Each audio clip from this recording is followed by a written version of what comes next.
have done it. And you can see the celebrations there in Madrid.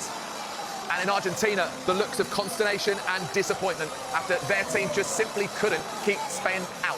It was a wave after wave after wave of pressure, and eventually they got the goal that they finally deserved after all the domination, all of the possession they had in this game. And Argentina, after the heroics of their display against England in the semi-final, just simply couldn't keep up that resilience throughout the 120 minutes, especially down to 10 men. So Spain have a second World Cup after 2010. And remember, in that final, they also went to extra time. The flares there already out for Spain, several of them all over this fan park. In 2010, it was Andres Iniesta who scored in the 116th minute.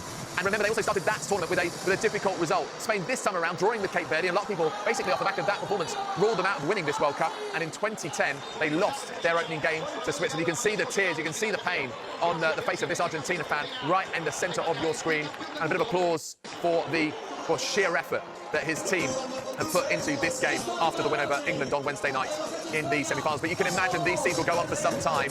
The Spain flags waving, the drums are out as well. Fans on the shoulders of others as they celebrate a second World Cup. And boy, did they have to fight for it. They had all of the chances in this game. They had all of the domination. It was basically them against Emi Martinez, the Aston Villa keeper, keeping them out, especially right at the end of the game. Lamine Yamal, who had a free kick that was turned around the post by Emi Martinez. But after Enzo Fernandez was sent off, well, then it was a case of stretching the game, of making those Argentina players even wearier, even more tired. And in the end, the pressure told. It came in the 105th minute.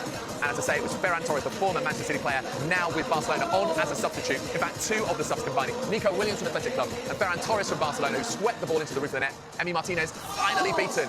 But it will take a while for these Spain fans to calm down. You can imagine what it'll be like in Madrid tomorrow and indeed over the next week. And you can still see the pain on the look of that Argentina fan who that shot on the left-hand side. They're just glancing up at the big screen, just seeing the pictures of their players out in New York, New Jersey, on the pitch, just absolutely crestfallen.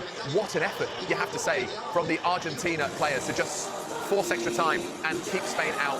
But what this means to this nation, because they were one of the four big teams entering this tournament. And remember, the way that they've been structured, FIFA would keep them apart until they met in the semi-finals, with Argentina beating England and Spain really causing one of the big upsets as they masterminded that 2-0 win over France in the last four.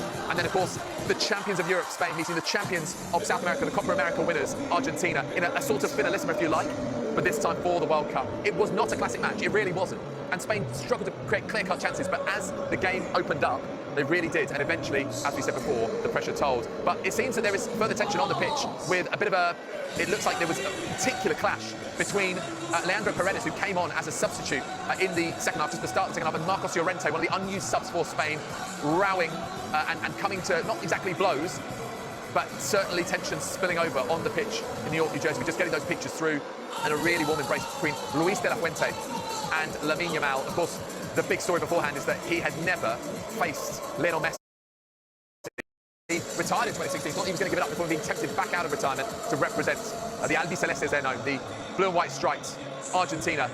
And that's, the patience has been worth it, but just looking at the face of these Argentinians, become just the third side to successfully defend their World Cup title. Italy did it in 1938, Brazil did it in 19... But back to Madrid, back to the Spanish capital, where the celebrations will continue long into the night. It's just gone midnight over there. The flags are waving, they are still bouncing. The energy is high, the vibes are impeccable. And this is what it means to them. They're just trying to take this moment